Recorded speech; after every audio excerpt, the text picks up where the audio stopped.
any health problem has multiple causes. There's social, economic, biological, behavioral, environmental, policy-related reasons, environmental reasons why a certain health problem exists. So to begin with, they're very complicated. So the reason you need a systematic model or a systematic approach is you have to be able to ask what Larry Green and I, for example, call the 4 basic epidemiologic questions. What's the problem? Who has it? Why do they have it? What are we going to do about it? And as you go through the processes that answer those questions, it reveals information that enable you to make choices. And you have to make choices because you can't do everything. I mean, there's so many problems. Which ones do you choose? And I think you need a process to do that.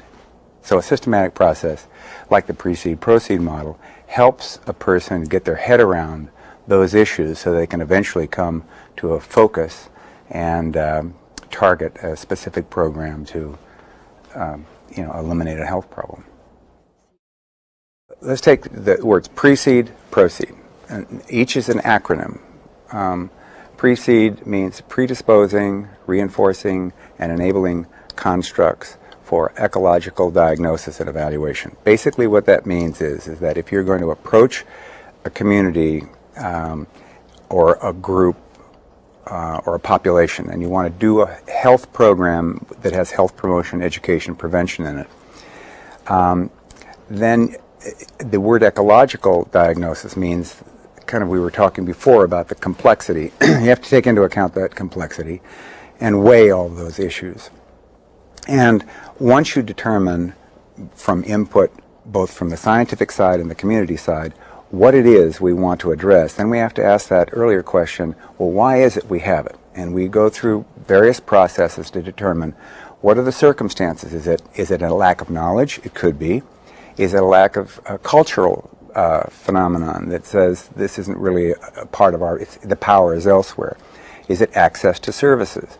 And as we tease out the answers to those questions, then it becomes obvious that here are gaps, here are knowledge information that we don't have, here are beliefs that are held that get in the way of behavioral action, here are environmental circumstances or conditions or services that don't exist that ought to. And then once we pinpoint those, then we ask the question, what's the best way to get them in place? Do we need policy? Do we need organizational strategies? Do we need educational campaigns? And in most instances, it turns out that you need a combination of these things. And that's logical because it's a fairly complicated picture. Now, that's the precede part. So you kind of you start at a point of what's the problem, and you figure out what it is, and then when you proceed, which stands for, if I can get it right, policy, regulatory, and organizational constructs in environmental and educational diagnosis, development rather, not diagnosis, is that you move forward and apply all of these things. And I think the key issue with regard to precede-proceed, if somebody said, what's the key issue here, is that the planning process requires, demands of the practitioner that he or she document what it is they're trying to do. And as they document, those become actually markers for evaluation. So as you march through the application part, built into the process are the indicators of how well you're doing. And finally, the reality is this. I've been in public health for 40 years, and I've been involved in programs in the United States and China and all over. Not once have I ever seen a program that started in year 1 and was described here. We look at it again in year 4, and it looks like in year 4 what we planned in year 1. That's just, it doesn't happen. And what does happen is things change. Access to service change, staff change, environmental Katrina happens. So what happens is if you have markers of evaluation which are built into the first part of the process, it's feedback. It tells you, oops, this isn't working, let's make this fine-tune adjustment. And that's the way human beings solve problems. They don't solve them on a straight course. They solve them by adjusting to circumstances. And this kind of planning model gives you, I think, the opportunity to make the fine-tune corrections that really make something work over time.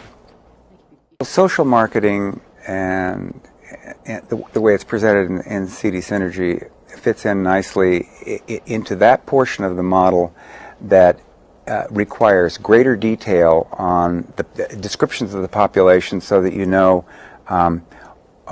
what it is people want to do. It's a description of kind of it's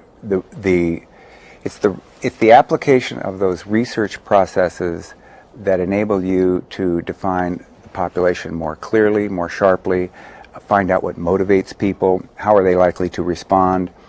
If you want to get more women to a clinic and they don't seem to be going to the clinic, you use social marketing research techniques in order to get that kind of information. It's very consistent with the overall model, and it is a specific area that deals with the ability to tailor messages so that people can respond in a very prompt and a desirable way, particularly with respect to behaviors, organizational behaviors or individual behaviors. So it fits into in the middle of the model. It actually fits into the PRE, predisposing, reinforcing, and enabling factors. Many theories, social learning theory, in the case of clinical circumstances, the health belief model, fit in as well, and social marketers use those theories to frame the questions they're going to ask populations to deal with. So social marketing is the analytic portion. The social research that goes into social marketing is the research portion, and the application portion would be the actual creation of the communication messages.